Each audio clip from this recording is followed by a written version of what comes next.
Now, if you could, why don't you show us what this particular pen computer is? This is a grid convertible? This is a grid convertible and is a wonderful machine because it lets you have the best of both worlds. Here it is as a pad, but by pushing the buttons, keyboard. So one can do with the pen what's best with a pen, and one can do with the keyboard what's best with a keyboard. Thank you very much, then. We will see you later. Our next guest is going to be Clayton Weimer of AT&T Microelectronics. Clayton is the manager of operating systems for AT&T Microelectronics. He's also a Penpoint developer, and he's president of the Worldwide Penpoint Developers Organization. Clayton has been involved in Penpoint now for several years, and in fact wrote a very interesting tool for doing software development in the Penpoint environment. Clayton is going to demonstrate a different kind of a pen computer, a horizontal application running on an EO personal communicator.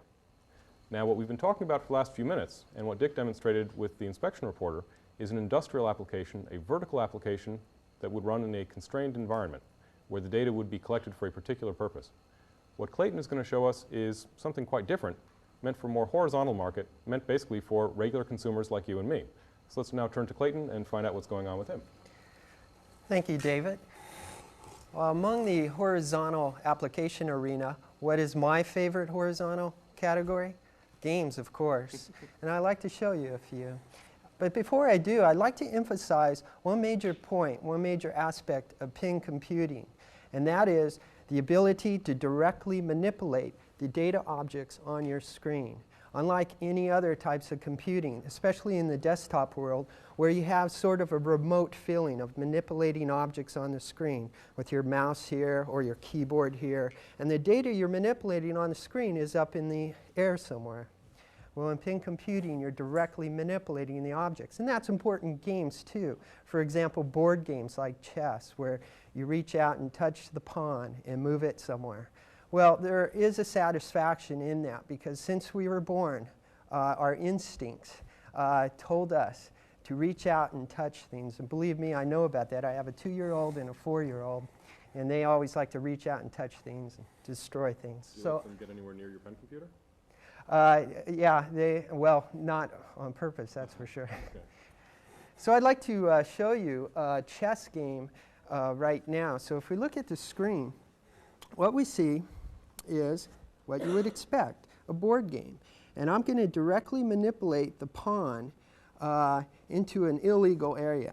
And of course, now let's go off and let Bobby play himself here. And while that's happening, I'd like to show you another game, another application. And what you see here is a pen computer showing the capabilities of preemptive multitasking. While it's playing in the background, I mean, after all, we're always playing 2 games at once, right? Let's show you one of the obvious pen computer games, and that would be a crossword puzzle. And again, the smarts are built in using software to help you get around and possibly cheat. So let's see, I'm going to tap on number 1 there, and it's going to say voluble, 1 across. Well, let's skip that one. I have no idea. 4 down. I tap twice on 4 down, tidbit for chimpanzee. I know that one, so I'll write in there banana, right? And it's correct. What if I wrote in lemon? What I just did was scratched it out. And of course, the computer says, hey, you've really messed up, and it gives me a scratch out. So this is an example of games that can... Hello, David. Ooh, 2 machines. Yeah, wow. 2. Well, the 880, as I showed before, and my own personal communicator, the one I don't let my kids touch. However, I found out that they were touching it. They like to stick stickers around. But this is my personal communicator, and it's an EO440. It's found in all the AT&T phone stores.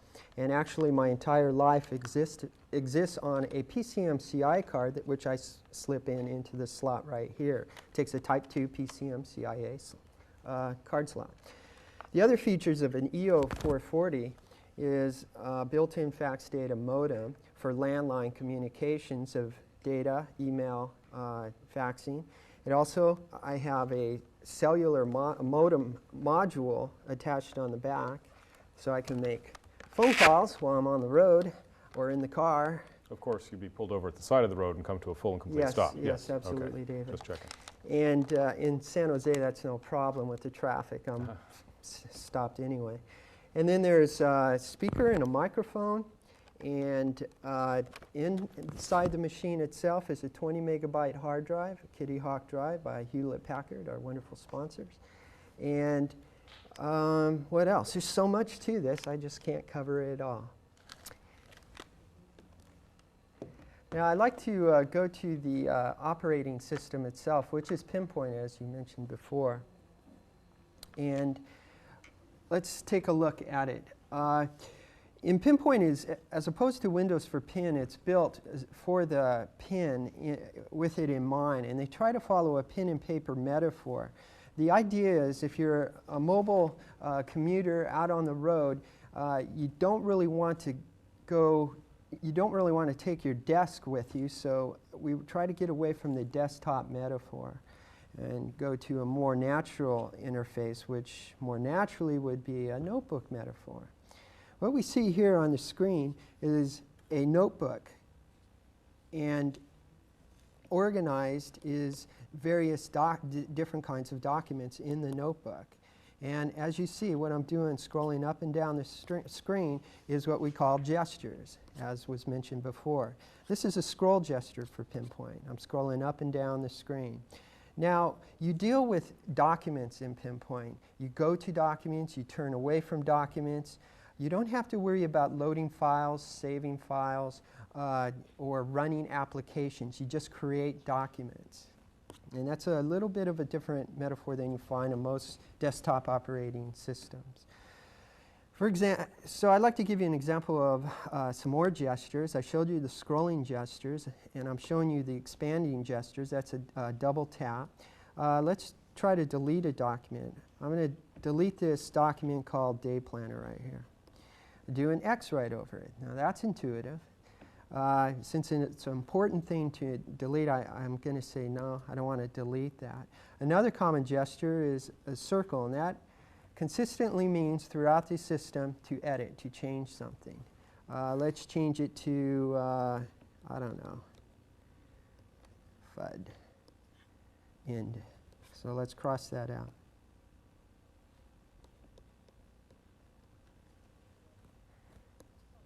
Fad. Let's write over it. Let's call it federated. Let's keep writing. So what I'm renaming this document, you notice in Penpoint, if I didn't get it first right, I can always write over the letter. That's pretty nice to correct. This is an example of the character recognition. There's also cursive recognition, which I'll show you later on. I'm going to cancel that because I don't really want to rename that. Now I'd like to go and create an actual document. That was a caret gesture to create something. Let's create an InkWriter document. One thing I'd like to show is, yes, you do have your standard select and menu pull-down buttons, but we normally don't use that in Penpoint. And if you get to be good at Penpoint like I am, you get to know the gestures pretty well, and you don't need the standard way of operating things. So this is a particular type of document that allows for basic data, ink input, and ink as a data type is very important in pen computing as opposed to ASCII. And why is that important? Well, if you're just writing ink on the screen,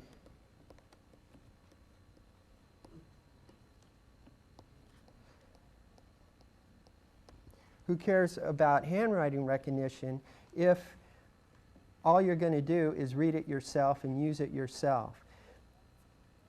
Now, what's so important, why is this better than paper? Well, you can do things unlike, oops, all right. You can do things that you couldn't do on paper, such as copy that the over.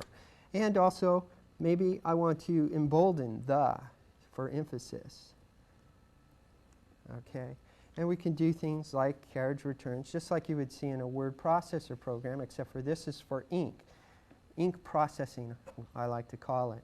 Now, what makes this a personal communicator? any kind of document can be sent, either mailed or faxed. Let's mail it. And up pops a cover sheet like you would find. Oh, this is a mail message. Let's send it as an ASCII file.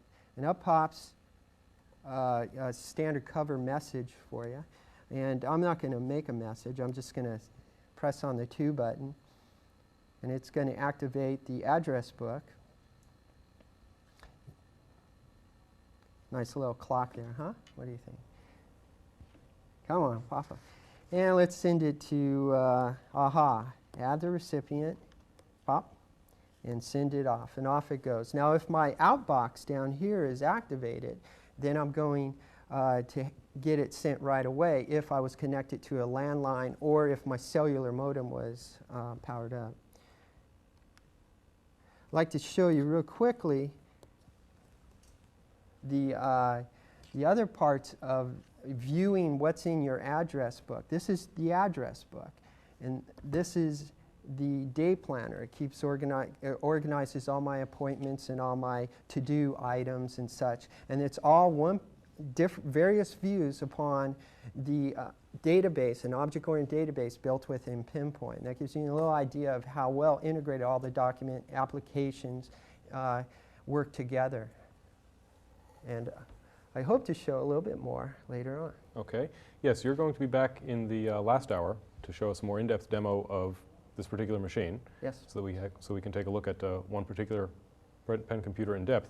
Now, the two machines you have here, these represent the current state-of-the-art in pen computing? These are the top of the lines? Yeah, these are the first two offerings by EO Corporation. The 880 is a little tablet-sized traditional pen computer. This is a little smaller, but it's the same resolution as the 880, 480 by 640 pixel resolution. And of course, we expect to see smaller items later on this year. And in fact, the overall vision is a wide variety of form factors. Okay. Now, the two machines that I see here, these are not DOS machines. These don't have Intel chips, right? No, this is the Penpoint operating system. It's an operating system built for pen types of applications from the ground up. It wasn't considered important to have program compatibility with your desktop machines. The major compatibility issue is data compatibility, and the personal communicators are built with those functions to help you handle that kind of. So while I couldn't run a copy of, say, Lotus 123 or Excel on here, I could exchange files with a desktop machine that is? Absolutely. There's a very sophisticated import-export mechanism built within Penpoint, and with a communications functionality built in, it makes that rather easy. Okay. Well, thank you very much, and we'll see you again later on. Okay, Dave. Generalities and look to specifics. We're going to switch now to a demonstration from Clayton Weimer on how to develop software for Penpoint. There are a number of Penpoint development environments. Clayton's going to show one of them to us right now. So let's turn it over to Clayton. What do you have?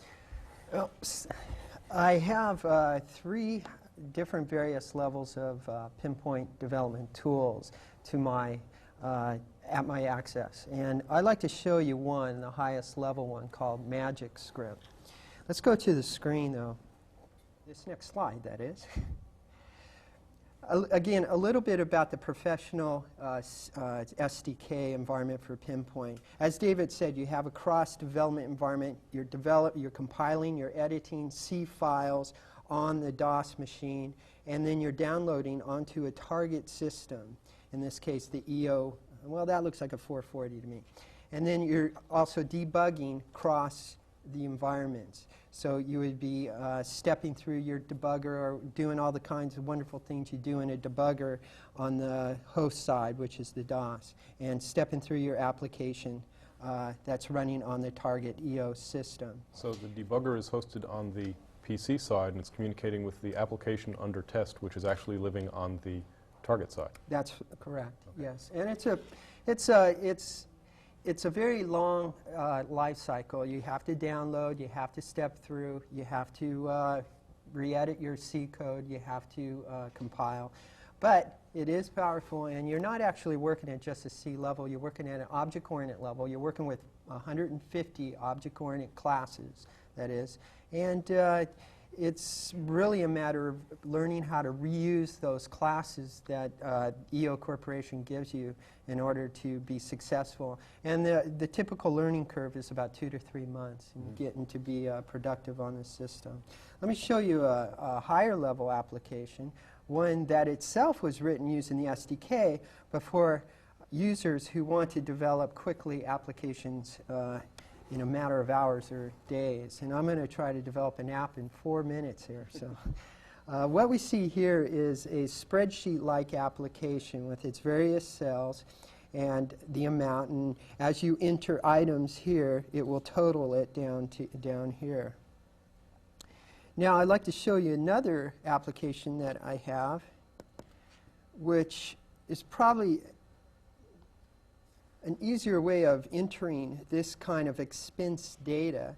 And this is an expense report, and I could actually enter the different items directly into the expense report. And like was said earlier, you could copy paper forms, put it on the computer, and enter data as if it was just like a paper form. But really, with a pen computer, you'd like to make it a little faster. So we have something called an expense chit, which is something to be used by the mobile professional. Say he's in a cab and he's paying, he pays his cab driver something, and you know, $6 or $16 or $50 if you're in New York, and then he would enter that data. Now the goal is to get that data over to here and continually add the amount to his expense report. Well, because this is a lot easier to enter data for. So how do we do that? Let's show you a quick way, and I'm going to use something called Magic from, Magic Script from Magic Corporation. Copy a Magic Script button over here. Let's bring it up, and what I see is a palette showing an empty Magic Scripts session here. A begin and end and stop. When a Magic Script is running, the user can stop it. So if I draw lines between buttons, what I'm doing is managing the control flow of the program. Now if I run Magic Script right now, it's not going to do anything exciting. It just does nothing. So let's do something a little bit more exciting. Let's add a data entry in there. I would like it to prompt the user for something. Now, in this case, I'd like the amount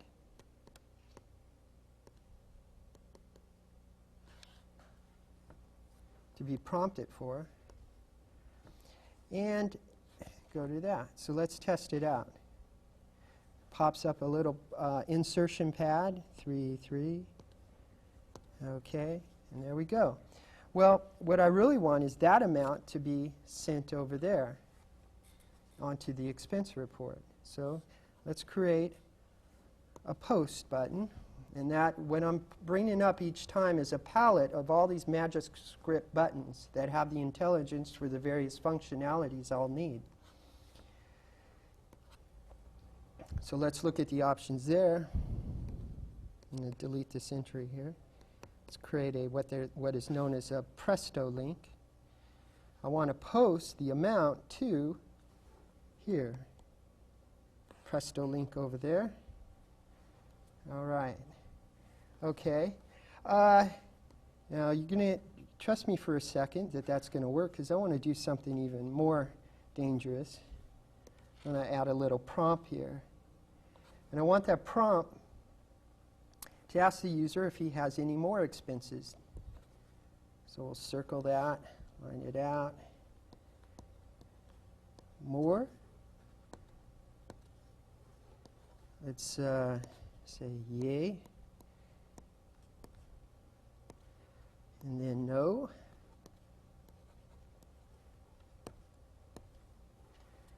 Okay. All right, so I want that button, after it posts the data to the expense report, prompt the user, and if it's no, end it in the session. If it's yes, start over again. Okay, let's give it a shot. 33.67 cents. Okay, any more? Nah. Now you notice here it posted that amount up on the expense report. So the idea is to keep adding to the behavior here. And of course you'd want to have the description and date, and there's all kinds of functionalities I could add. And it really improves the turnover time. And like you said before, you want to have user feedback immediately with pin computing, because the most important part of pin computing is the interaction with users who are not quite computer sophisticated like we're used to. It would seem like that kind of an application would be appropriate both for developing some programs, but also for doing rapid prototyping, where you might have mock-ups because the actual, say, data communications links might not be there yet. They're being coded in C by programmers who are well-versed in that. But you'd use this to mock up something and do your user testing in parallel with the development of the real system. Does that make sense? Absolutely. I would use this right away, because I can take my pin computer over to the user's or customer site, and I can actually develop an application with him right next to me and get that immediate feedback while we're going. And there's no tedious compile, edit, download cycle onto the target computer. It's right immediate. You can really go a long way with this development environment.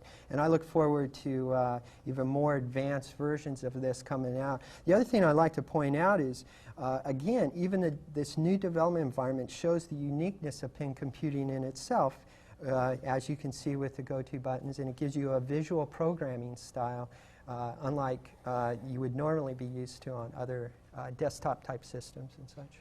Now, MagicScript is a set of tools from a company that sells development tools for Penpoint. Can I use MagicScript programs to communicate between other programs in Penpoint? Can it talk to other programs? PinMagic has an SDK that's available to allow you to create the hooks you need to from the SDK components that you create into PinMagic, MagicScript type components. So yes, that's doable. That lets me link then the MagicScript that you've shown us here to conventional C code in my own program.